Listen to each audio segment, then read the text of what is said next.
Mark Thompson lived a simple, predictable life in a quiet suburban neighborhood. He was the kind of guy who kept to himself, minding his own business while focusing on what mattered most: his family and his health. A father of 2 adorable kids, and a hardworking software engineer, Mark had always been someone people described as low maintenance. But life wasn't entirely easy for him. Recently, he'd been diagnosed with a chronic autoimmune condition that required him to take expensive, specialized medication every single day. This medication wasn't just a pill. It was his lifeline, the one thing standing between him and serious health complications. Without it, his body would struggle to function properly and his life could spiral out of control. Despite his medical challenges, Mark tried his best to stay positive. He juggled work meetings, soccer practices, and doctor appointments like a pro, never letting his condition define him. His neighbors admired his resilience, though few knew the full extent of his struggles. The neighborhood itself was peaceful. Rows of neatly trimmed lawns, friendly waves across fences, and weekend barbecues where everyone shared stories. It seemed like the perfect place to raise a family, but beneath the surface, cracks were beginning to form, cracks that would soon shatter Mark's sense of security. The trouble started when the Homeowners Association, HOA, decided to tighten its rules about how properties should look. At first, these changes seemed harmless enough: new guidelines about flower pots, mailbox colors, and holiday decorations. Most residents shrugged them off, figuring they could comply without much hassle. After all, maintaining a tidy neighborhood was something everyone could agree on, right? But there was one person who took the new regulations far too seriously: Karen Phillips. Karen was a force to be reckoned with. She was the type of person who thrived on control, always carrying a clipboard and wearing sunglasses perched atop her head like some sort of suburban detective. Her sharp tongue and unrelenting determination made her both feared and disliked by many. Neighbors whispered behind closed doors about her tendency to nitpick even the smallest infractions: a garden gnome placed an inch too close to the sidewalk, or a car parked for 5 minutes longer than allowed. If you lived in this neighborhood, chances are you'd crossed paths with Karen at least once, and if you hadn't yet, it was only a matter of time. For Mark, avoiding Karen had become something of a priority. He didn't want any drama, especially since managing his health already consumed so much of his energy. Unfortunately, fate had other plans. One sunny afternoon, as Mark unloaded groceries from his car, Karen appeared seemingly out of nowhere. Clutching a clipboard and wearing a smug expression, she marched up to him with purpose. Before Mark could even greet her, she launched into a tirade about how his recent delivery activity violated HOA guidelines. "What exactly is going on here?" Karen demanded, pointing dramatically at the small brown package sitting on the passenger seat of Mark's car. "This isn't the first time I've noticed unsightly packages cluttering our streets. You're setting a bad example for the rest of us." Mark blinked, caught off guard by her sudden accusation. Unsightly packages? Really? He glanced at the package, which contained his life-saving medication, and felt a wave of irritation rise in his chest. How dare she criticize something so vital to his well-being? Still, he forced himself to remain calm. Arguing with Karen wouldn't solve anything. "Karen," he said evenly, "this is my medication. It's not junk mail or a random Amazon order. It's essential for my health." But Karen wasn't listening. In fact, she seemed more interested in asserting her authority than understanding the situation. With a dismissive wave of her hand, she declared, "That doesn't matter. Rules are rules, Mark. And according to the HOA, deliveries like this need to be inspected before they can stay on your property." Before Mark could protest further, Karen reached into his car and snatched the package. Shocked, he stared at her, unable to believe what had just happened. "Karen, give that back," he exclaimed, panic creeping into his voice. "Do you realize what you're doing? That medication keeps me alive." Instead of returning the package, Karen clutched it tightly against her chest, her face hardening with defiance. "If you're so concerned, maybe you should have thought twice before breaking the rules," she shot back. Without another word, she turned on her heel and strode away, leaving Mark standing there, fuming and terrified. As the reality of the situation sank in, Mark felt a cold dread settle over him. What was he supposed to do now? Without that medication, his condition would worsen rapidly, potentially landing him in the hospital. He couldn't afford to wait days or worse, weeks for a replacement. Desperate, he grabbed his phone and called the HOA board, hoping someone would intervene and make Karen see reason. But no one answered. Frustrated and running out of options, Mark realized he was facing a nightmare scenario, one that threatened not only his health but also his faith in humanity. Meanwhile, Karen wasted no time spreading her version of events. Later that evening, she posted on the neighborhood Facebook group, accusing Mark of trying to bully her and questioning the legitimacy of his illness. Her post quickly gained traction, with comments pouring in from both sides. Some neighbors sided with Karen, praising her for enforcing the rules, while others defended Mark, calling her actions cruel and unnecessary. As the debate raged online, Mark sat in his living room, staring at the empty spot where his medication should have been. The quiet neighborhood he once loved now felt like a battlefield, and he was caught right in the middle of it.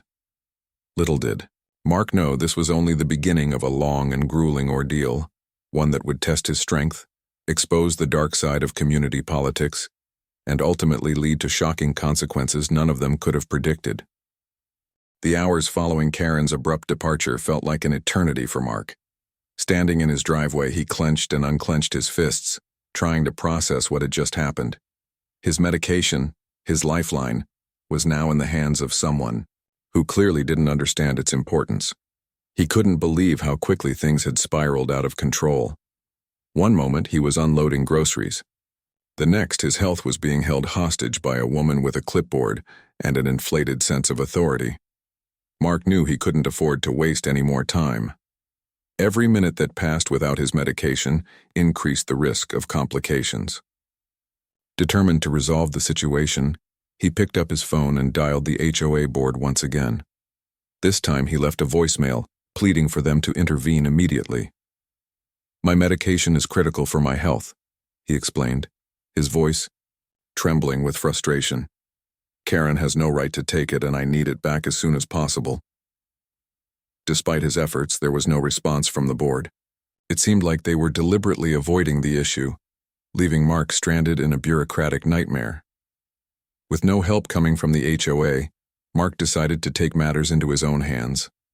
He got into his car and drove to Karen's house, hoping to reason with her directly. As he pulled up to her driveway, he noticed her standing on the front porch scrolling through her phone.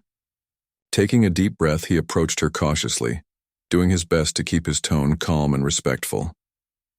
"Karen," he began, forcing a polite smile. "I really need you to return my medication. It's not safe for me to go without it." Karen barely glanced up from her phone. When she finally did look at him, her expression was icy. "You should have thought about that before flaunting HOA rules," she replied curtly. "If you want this package back, you'll have to wait until the board reviews it." Mark's patience was wearing thin, but he refused to lose his temper. "This isn't about rules anymore, it's about my life," he said firmly. "Do you even realize what could happen if I don't take this medication?" Karen shrugged, dismissively. "That's not my problem. You're the one who chose to ignore the guidelines." Frustrated and desperate, Mark tried one last time. "Please, Karen, I'm begging you, just give it back. You can inspect it later. I promise I'll cooperate fully, but I need it now." For a brief moment, Mark thought he saw a flicker of hesitation in Karen's eyes, but then her face hardened again and she turned away from him. "The board will handle this," she said over her shoulder, effectively ending the conversation. Defeated, Mark returned home, his mind racing with worry. What was he supposed to do now? Without his medication, he wouldn't be able to function properly. The thought of falling ill or ending up in the hospital terrified him, not just for his sake, but for his family's too. How could he explain this to his kids? They depended on him and he couldn't let them down. As the day wore on, Mark grew increasingly anxious. He called his doctor, hoping there might be some way to expedite a replacement prescription. Unfortunately, his doctor informed him that due to insurance restrictions, another refill wouldn't be authorized until the following month. The news hit Mark like a punch to the gut. There was no easy solution, no quick fix. He was trapped in a situation entirely beyond his control. Meanwhile, Karen's Facebook post continued to dominate the neighborhood's online discussions. Her accusations against Mark had struck a nerve, dividing the community into two camps. Some neighbors sided with her, praising her for upholding the HOA standards and accusing Mark of exaggerating his condition. Others rallied behind Mark, calling Karen's actions heartless and unreasonable. The comments section became a battleground with arguments escalating into personal attacks. One neighbor, Lisa, posted a heartfelt message in support of Mark. "I've known Mark for years," she wrote. "He's one of the kindest people I've ever met, and he would never intentionally break the rules. His health is serious and we need to show compassion instead of judgment." Her words resonated with many, sparking a wave of sympathy for Mark. But for every supportive comment, there were others defending Karen, claiming that rules were rules and exceptions shouldn't be made for anyone. Amid the chaos, Mark found himself scrolling through the thread late at night, unable to sleep. Reading the harsh criticisms aimed at him was painful, but what hurt the most was the lack of understanding. To some of his neighbors, he was just a faceless name, someone they could judge without knowing the full story. It made him feel isolated, like he was fighting this battle alone. The next morning, Mark decided to visit his local pharmacy. He hoped that maybe, just maybe, the pharmacist could offer some guidance or find a loophole to get him a temporary supply of his medication. When he arrived, he explained the situation to the pharmacist, a kind woman named Sarah. She listened intently, her brow furrowing with concern as Mark recounted the events leading up to Karen's intervention. "This is unacceptable," Sarah said firmly when Mark finished speaking. "No one should have to deal with something like this. Let me see what I can do." Over the next hour, Sarah worked tirelessly to explore every possible option. She contacted Mark's insurance provider, consulted with his doctor, and reviewed his prescription history. Unfortunately, the answer remained the same. No additional refills could be issued until the designated time frame had passed. Feeling helpless, Sarah apologized profusely, promising to advocate for policy changes that would prevent similar situations in the future. As Mark prepared to leave the pharmacy, defeated yet again, Sarah stopped him. "Wait," she said suddenly, her eyes narrowing with determination. "There might be another way." "What do you mean?" Mark asked, a glimmer of hope returning to his voice. Sarah hesitated for a moment before responding. "This isn't just about medication, it's about safety. Someone interfering with your treatment like this, it's dangerous. Maybe the authorities need to get involved." Mark frowned, unsure of what she meant. "The police? You think I should call the police?" Sarah nodded. "Yes. If Karen took your medication knowing how important it is, that's theft and potentially reckless endangerment. The law is on your side here, Mark. Don't let her get away with this." Mark left the pharmacy feeling conflicted. Calling the police felt extreme, but Sarah's words stayed with him. Wasn't this exactly why laws existed, to protect people from harm? And hadn't Karen crossed a line by putting his health at risk? As he drove home, he wrestled with the decision, weighing the potential consequences. By the time he pulled into his driveway, he'd made up his mind. Enough was enough. It was time to fight back, not just for himself, but for anyone else who might find themselves in a similar situation. Little did Mark know, his decision to involve the authorities would set off a chain reaction that would shake the entire neighborhood to its core. Mark sat in his car for a few minutes after returning home, staring at his phone. The idea of calling the police felt surreal. He had always tried to avoid conflict, preferring to solve problems quietly and without involving outsiders. But this wasn't just about him anymore. It was about setting a precedent. If Karen could get away with taking someone's life-saving medication under the guise of enforcing HOA rules, what would stop her, or anyone else, from doing something like this again? Taking a deep breath, Mark dialed 911. When the operator answered, he explained the situation as calmly as he could. "My neighbor took my medication. A prescription drug that I need daily to manage a serious medical condition, he said. She claims it's because of some HOA rule, but it's clear she knew how important it was. Without it, my health is at risk. The operator assured him that an officer would be dispatched to investigate. Hanging up, Mark felt a mix of relief and apprehension. Relief because he was finally taking action, and apprehension because he didn't know how this would play out. Would the police take his side? Or would they dismiss his concerns as a neighborhood squabble? Within an hour, 2 officers arrived at Mark's house. They were professional and courteous, asking detailed questions about what had happened. Mark showed them the security camera footage from his driveway, which clearly captured Karen snatching the package from his car. He also provided documentation from his doctor and pharmacist, proving the necessity of the medication. "Thank you for bringing this to our attention," one of the officers said after reviewing the evidence. "We'll speak with Ms. Phillips and determine the appropriate course of action." Mark nodded, grateful for their willingness to help. As the officers left to visit Karen, he couldn't shake the feeling of unease. What if Karen doubled down on her story? What if she managed to twist the narrative in her favor? These thoughts swirled in his mind as he waited anxiously for updates. At Karen's house, the officers knocked on the door. She opened it with a smug expression, clearly expecting another round of arguments with Mark. But when she saw the uniforms, her demeanor shifted slightly, though not entirely. "Can I help you?" she asked, feigning innocence. The officers introduced themselves and explained why they were there. "We're investigating a report that you took a package containing prescription medication belonging to your neighbor, Mr. Thompson. Can you tell us your side of the story?" Karen crossed her arms defensively.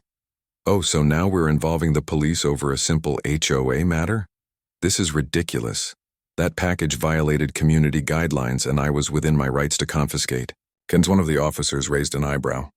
"Confiscated? Ma'am, do you understand the severity of what you've done? You took medication that is essential for someone's health.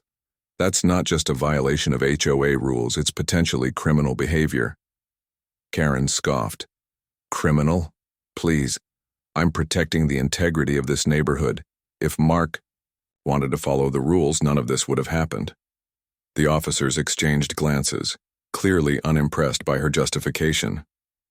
"Ma'am, we're going to need to see the package," one of them said firmly.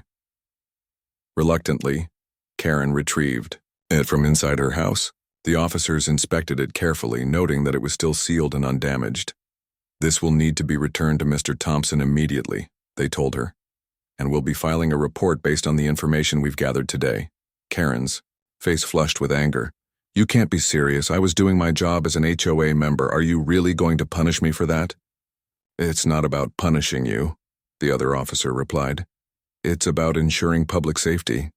Taking someone's medication without their consent is reckless and dangerous. We'll let the legal process determine the next steps." With that, the officers left, taking the package with them. A short while later, they arrived back at Mark's house and handed it over. "Here you go, Mr. Thompson," one of them said.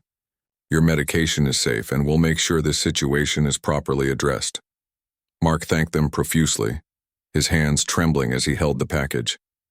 For the first time in days, he felt a sense of relief wash over him. But the ordeal wasn't over yet. The officers informed him that Karen would likely face charges, including theft and reckless endangerment.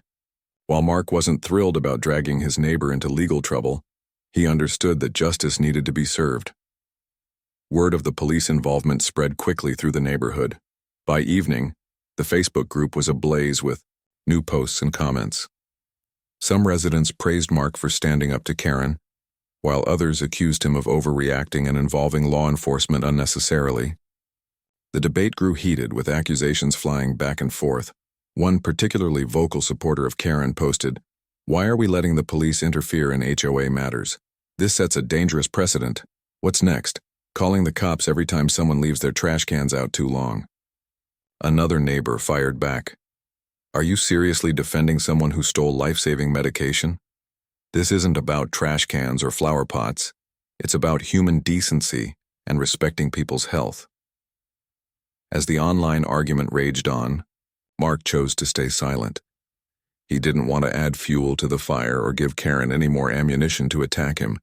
Instead, he focused on spending time with his family, cherishing the moments he almost lost because of this fiasco. His kids noticed the change in him. They saw how stressed he'd been and how relieved he seemed now that the medication was back in his possession. But even as things began to settle, Mark couldn't ignore the lingering tension in the air. Neighbors who had once greeted each other warmly now avoided eye contact. Friendships were strained and trust within the community had eroded. It was clear that Karen's actions, and the subsequent fallout, had left a scar that wouldn't heal easily. Meanwhile, Sarah, the pharmacist, continued to advocate for systemic changes. Inspired by Mark's case, she reached out to local lawmakers, sharing her concerns about the lack of protections for patients in similar situations. She proposed stricter regulations regarding interference with medical treatments, emphasizing the importance of safeguard understanding. Back at home, Mark reflected on everything that had transpired. He never imagined that a routine delivery would turn his life upside down. Yet despite the chaos, he felt a strange sense of empowerment. For years, he had lived quietly, avoiding confrontation and keeping his struggles private. Now he realized that speaking up, even when it was uncomfortable, could lead to meaningful change. As he tucked his children into bed that night, Mark whispered a silent promise to himself. No matter what challenges lay ahead, he would continue fighting, not just for his own well-being, but for the rights of others who might find themselves in impossible situations. Because sometimes, standing up for yourself means standing up for everyone else too. The days following Karen's arrest were anything but quiet in the neighborhood. What had started as a personal dispute between Mark and Karen had escalated into a full-blown community crisis, dividing neighbors and sparking heated debates both online and offline. The once peaceful streets now buzzed with whispers, gossip, and speculation. Some residents sympathized with Mark, praising him for standing up to Karen's overreach, while others rallied behind Karen, accusing Mark of exaggerating his condition and unnecessarily involving the police. Karen's supporters wasted no time organizing fundraisers to cover her legal fees. Flyers appeared on lampposts and mailboxes, urging neighbors to contribute to her defense fund. "Stand with Karen," one flyer read, "help protect our community from unjust interference." These efforts gained traction quickly, especially among those who believed the HOA's rules should take precedence over individual circumstances. For them, this wasn't just about Karen. It was about preserving the authority of the homeowners association and preventing what they saw as government overreach. On the other side of the divide, Mark became an unexpected symbol of resistance against HOA tyranny. Neighbors who had previously kept their grievances with Karen private now came forward, sharing stories of her aggressive behavior and unreasonable demands. One man recounted how she had reported him for having a bird bath that was too colorful, while a young couple described how she had threatened fines because their toddler's tricycle was left on the sidewalk for 10 minutes. These anecdotes painted a troubling picture of Karen's pattern of harassment, making it harder for her defenders to dismiss Mark's claims as isolated incidents. Mark himself wasn't seeking fame or attention, but he recognized the opportunity to shed light on broader issues within homeowner associations.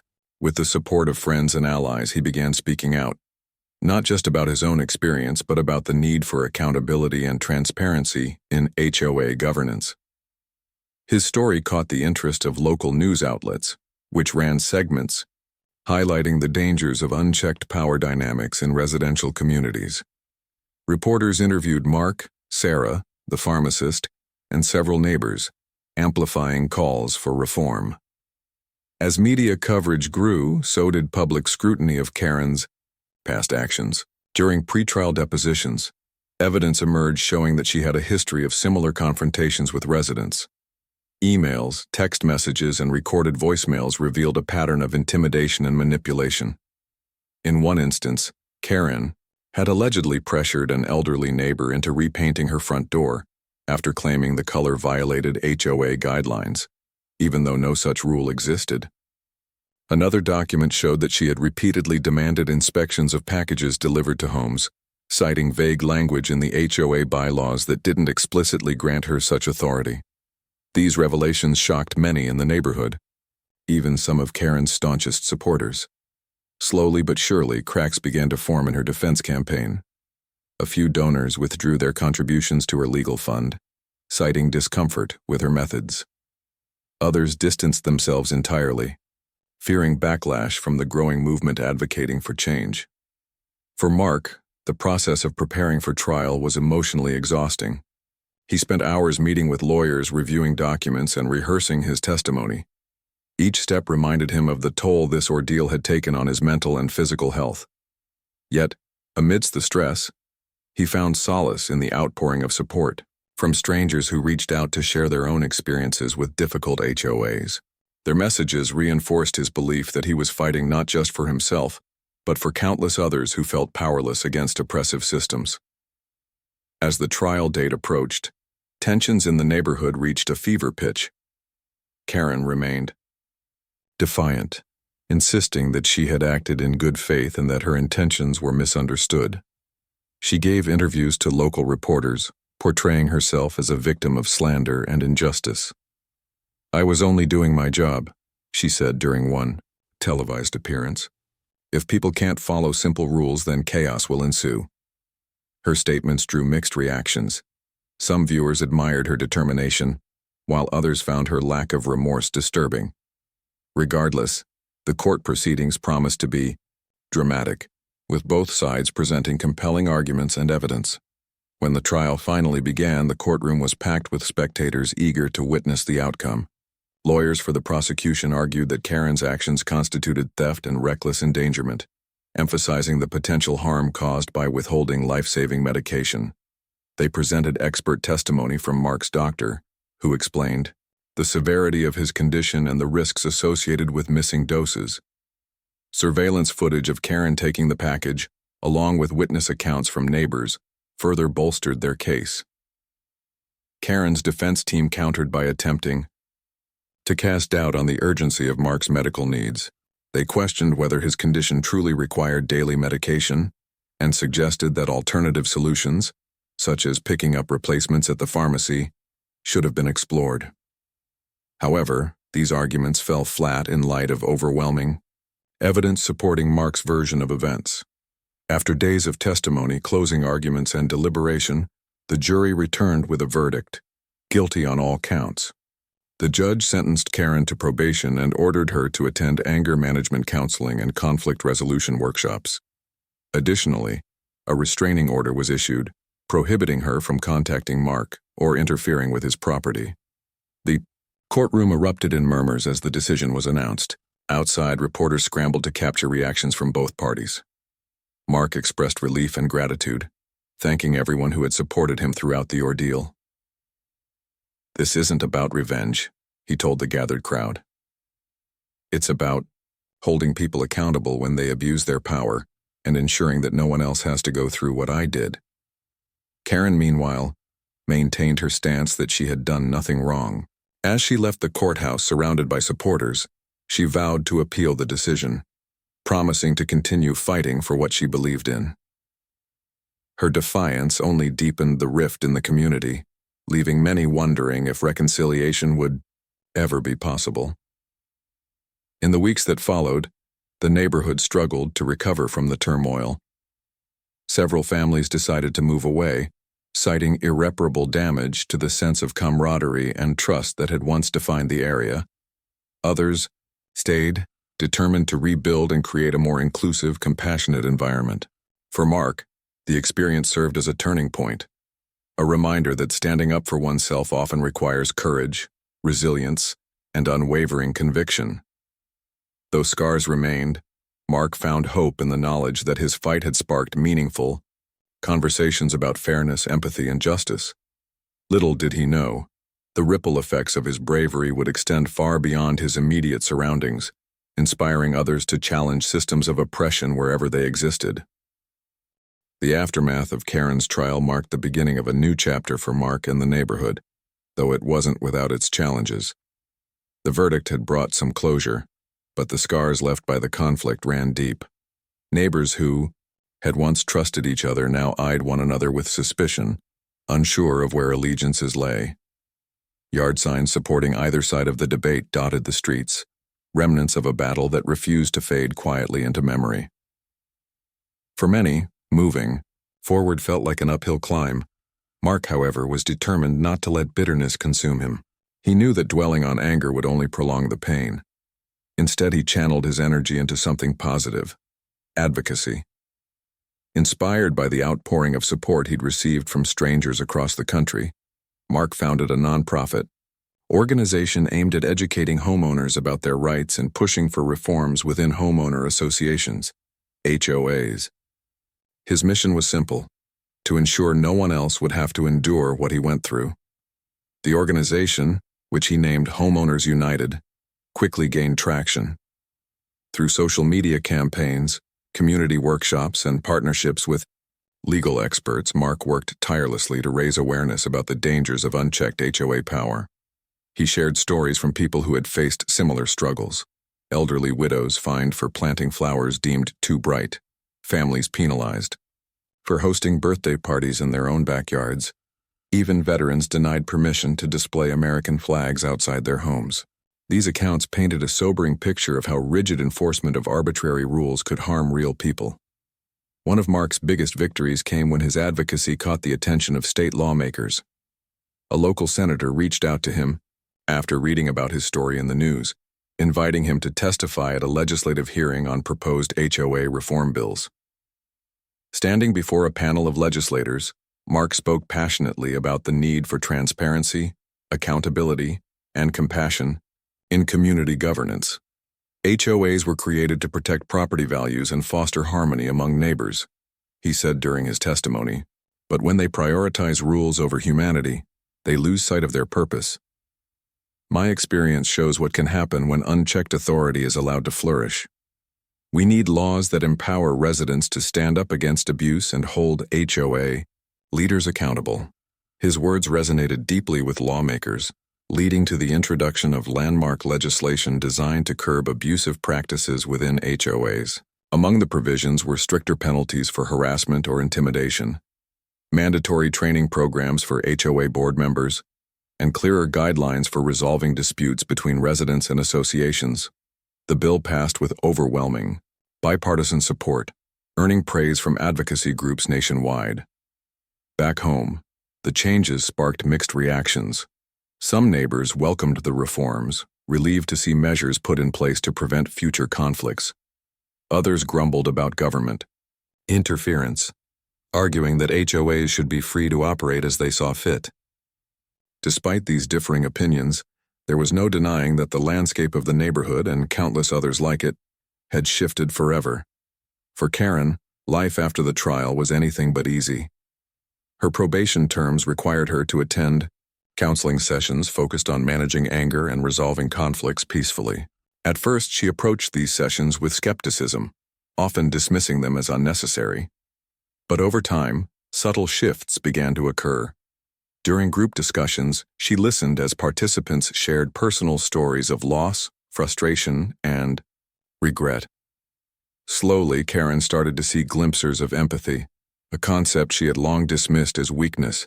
Though she never publicly apologized to Mark or acknowledged the harm she caused, those close to her noticed small changes in her behavior. She stopped patrolling the streets with her clipboard, choosing instead to focus on quieter pursuits like gardening and volunteering at a local animal shelter. Whether this newfound introspection signaled genuine growth or merely a strategic retreat remained unclear, but it offered a glimmer of hope for reconciliation. Meanwhile, Mark continued to rebuild his life with renewed purpose. The stress of the ordeal had taken a toll on his health, prompting him to prioritize self-care and spend more quality time with his family. Weekends were spent hiking with his kids, teaching them about nature and resilience. Evenings were reserved for board games, laughter, and heartfelt conversations around the dinner table. These moments reminded him of why he had fought so hard, to create a safe, joyful environment for his loved ones. His efforts also inspired others in the neighborhood to step up and make amends. Lisa, the neighbor who had defended Mark online, organized a community cleanup day to bring everyone together. Armed with gloves, trash bags, and snacks, residents gathered to spruce up parks, sidewalks, and communal spaces. Conversations flowed freely as old wounds began to heal. Though tensions lingered, the event marked a tentative step toward rebuilding trust. As months passed, Mark reflected on everything he had endured. He thought about the fear he felt when his medication was stolen, the frustration of dealing with unresponsive HOA officials, and the courage it took to involve the police. Each moment had tested him in ways he never imagined, yet each challenge had also taught him valuable lessons about strength, perseverance, and the importance of standing up for what's right. One evening, as he sat on his porch watching the sunset, Mark realized something profound. The true victory wasn't just the legal outcome or the policy changes. It was the ripple effect of his actions. By speaking out, he had given others permission to do the same. Families who had suffered silently under oppressive HOA regimes now had tools and resources to fight back. Lawmakers were listening. Change, however slow, was happening. Mark smiled, as his children ran up to join him, giggling and breathless from playing tag in the yard.